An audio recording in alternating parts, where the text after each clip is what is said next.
Assalamualaikum semuanya. Selamat datang di Hunting Cerita, channel yang memberikan kisah nyata dan menarik untuk dibahas. Namun sebelum itu mengklik tombol subscribe terlebih dahulu. Dan jangan lupa untuk menuliskan sholawat di kolom komentar agar kita mendapatkan syafaat di akhir kelak. Bribka Rudi adalah polisi yang terkenal galak dan tegas di kotanya. Namun, ia juga punya kebiasaan buruk, sering menuduh orang tanpa bukti yang cukup. Suatu hari, ia menerima laporan dari seorang warga bahwa ada seorang wanita mencurigakan yang sering keluar masuk toko emas tanpa membeli apapun. Dengan cepat, Rudi menuju lokasi dan mengamati wanita tersebut. Ia tampak elegan, mengenakan pakaian sederhana tetapi berkelas. Tanpa berpikir panjang, Rudi langsung menghampirinya dan menuduh, "Ibu, Anda sudah beberapa kali datang ke sini. Jangan-jangan Anda sedang merencanakan pencurian." Wanita itu terkejut dan mencoba menjelaskan bahwa ia hanya membandingkan harga sebelum membeli. Namun, Rudi tetap memaksanya ikut ke kantor polisi untuk diperiksa. Beberapa menit setelah tiba di kantor polisi, seorang pria bertubuh tegap dengan wajah dingin datang dengan seragam militer. Ia adalah Kapten Ardi, seorang perwira TNI, suami dari wanita yang dituduh Rudi. Dengan suara tegas, ia berkata, "Apa dasar Anda menahan istri saya?" Rudi yang awalnya percaya diri, mulai berkeringat dingin. Kapten Ardi menunjukkan bukti bahwa istrinya bukan pencuri, melainkan sedang mencari perhiasan untuk hadiah ulang tahun ibunya. Tak hanya itu, kasus ini sampai ke atasan Rudi. Karena tindakannya yang gegabah dan menyalahi prosedur, Rudi mendapat teguran keras dan skorsing. Namanya menjadi bahan pembicaraan di markas. Ia akhirnya sadar bahwa menjadi polisi tidak hanya soal menuduh, tetapi juga tentang menegakkan keadilan dengan bukti yang kuat. Sementara itu, Kapten Ardi dan istrinya pergi dengan tenang, meninggalkan Rudi yang termenung menyesali kesalahannya. Sejak saat itu, Rudi tak lagi berani gegabah dalam bertindak. Setelah kejadian memalukan itu, Bribka Rudi berusaha menghindari perhatian di kantor polisi. Namun, berita tentang kesalahannya sudah menyebar luas. Rekan-rekannya diam-diam menertawakannya, dan atasan mulai meragukan kemampuannya. Tak ingin terus dipermalukan, Rudi bertekad untuk memperbaiki reputasinya. Suatu hari, ia mendapatkan informasi tentang geng perampok yang sering menyasar toko emas. Berbeda dari sebelumnya, kali ini Rudi memutuskan untuk menyelidiki dengan teliti sebelum bertindak. Selama beberapa hari, ia mengawasi toko emas yang dulu menjadi tempat kesalahannya. Akhirnya, ia melihat sesuatu yang mencurigakan. Seorang pria berpakaian lusuh mondar-mandir dengan gelagat aneh. Kali ini, Rudi tidak gegabah. Ia mengambil foto dan mengirimkannya ke intelijen kepolisian untuk memastikan identitas orang tersebut. Tak disangka, hasil investigasi menunjukkan bahwa pria itu adalah anggota komplotan perampok yang sudah lama diburu. Dengan bukti yang cukup, Rudi dan timnya mengatur penyergapan. Pada malam yang telah direncanakan, geng perampok itu akhirnya beraksi. Saat mereka hendak melancarkan aksinya, polisi langsung mengepung mereka. Terjadi baku tembak singkat, tetapi akhirnya seluruh anggota geng berhasil ditangkap tanpa korban jiwa. Keesokan harinya, berita keberhasilan operasi ini tersebar luas. Nama Bribka Rudi kembali terangkat, dan ia mendapat pujian dari atasan serta rekan-rekannya. Bahkan, Kapten Ardi mendengar tentang aksinya dan datang ke kantor polisi.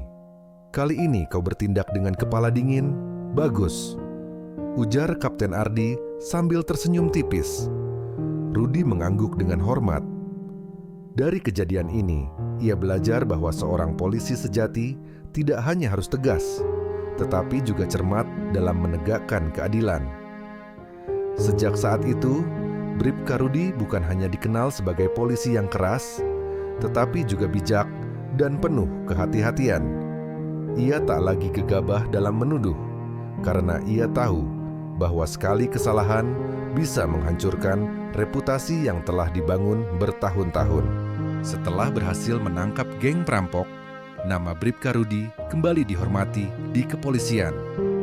Namun, ia tahu bahwa satu kesalahan besar masih menghantuinya, insiden dengan Kapten Ardi dan istrinya. Rudi merasa bertanggung jawab dan ingin menebus kesalahannya. Ia mencari cara untuk meminta maaf secara langsung kepada keluarga Kapten Ardi.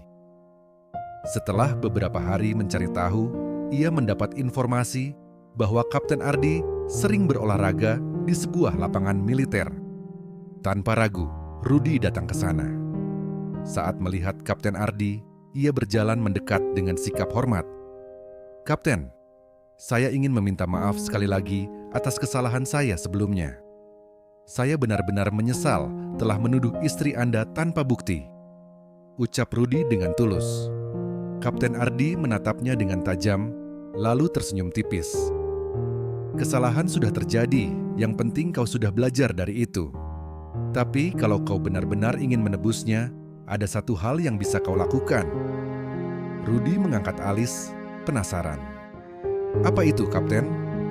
Kapten Ardi menjelaskan bahwa belakangan ini istrinya, Rina, merasa trauma setiap kali berbelanja sendirian. Ia khawatir ada orang lain yang akan menuduhnya lagi atau bahkan mengincarnya karena statusnya sebagai istri seorang perwira TNI. "Bantu aku membuatnya merasa aman lagi," kata Kapten Ardi. Tanpa ragu, Rudi menerima permintaan itu. Ia mengatur pertemuan dengan Rina di sebuah kafe dan berbicara dengan sopan.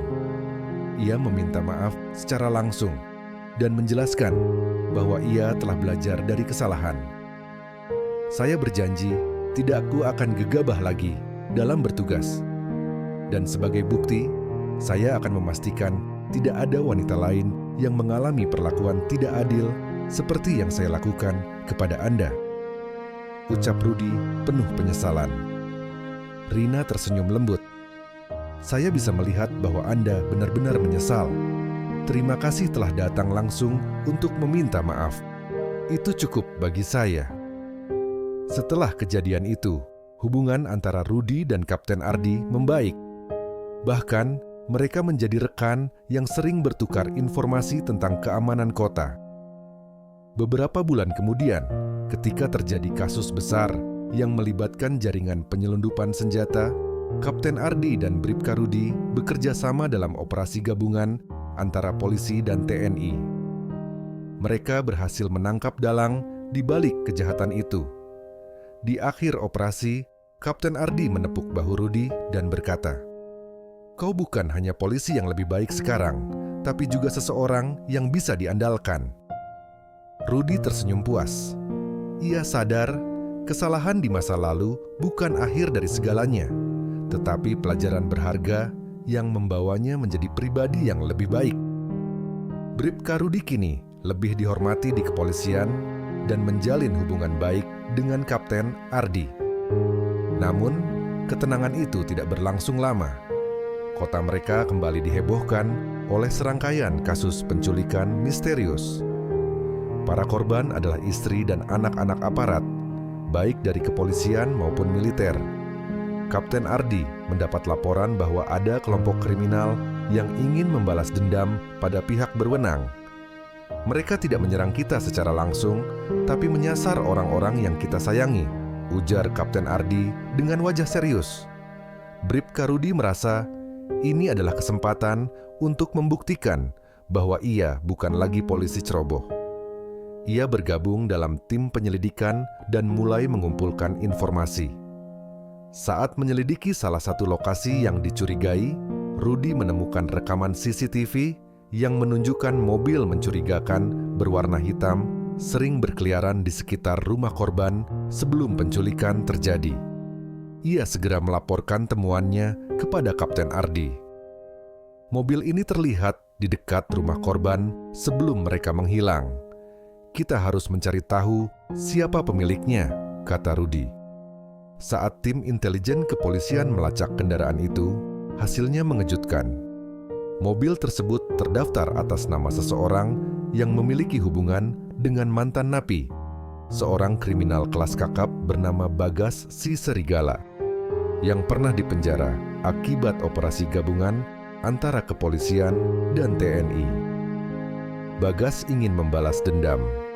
"Kita harus segera bertindak sebelum ada korban lain," ujar Kapten Ardi dengan nada tegas. Ketika Rudi dan timnya hendak bergerak, tiba-tiba ia mendapat kabar mengejutkan. Rina, istri Kapten Ardi, diculik.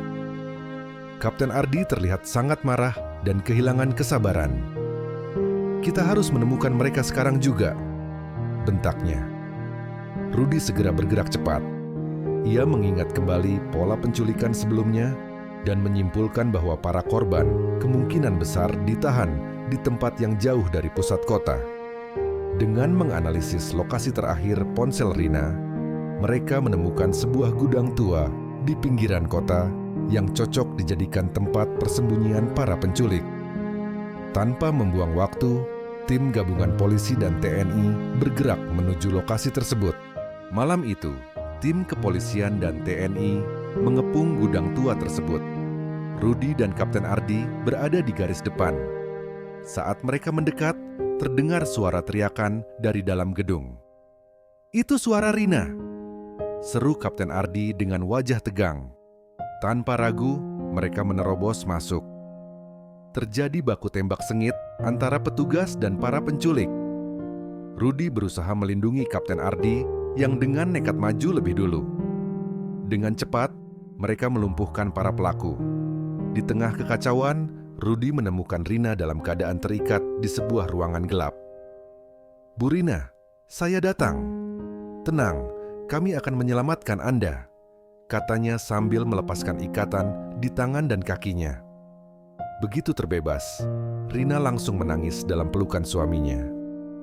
Kapten Ardi menghela napas lega dan menatap Rudi dengan penuh rasa terima kasih. "Kali ini, kau benar-benar menyelamatkan keluarga saya," ucapnya dengan suara berat. Rudi hanya tersenyum. "Saya hanya melakukan tugas saya, Kapten.